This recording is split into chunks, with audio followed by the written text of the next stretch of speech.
ഗുരുക്കളെ പുനർത്തി കുറിച്ചു പാടുന്നേ ഞാൻ പാടിയ പാട്ടിലെ പശകേട് വന്നാലേ അതുകൊണ്ടോരന്മാരെ പലരാടും മുൻപിവിടെ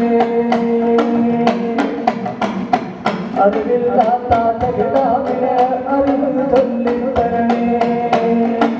അവപ്പും മേടിക്കണം പുരുളിൽ തപ്പും മേടിക്കണം എങ്ങനെ തമ്പുരാനെ പുരുളി മക്കളെ പോട്ടേണ്ടത് എങ്ങനെ തമ്പുരാനെ പുരുളി മക്കളെ പോട്ടേണ്ടത് തമ്പുരാനെ പുരുളി മക്കളെ പോട്ടേണ്ടത് ഇങ്ങനെ തമ്പുരാനെ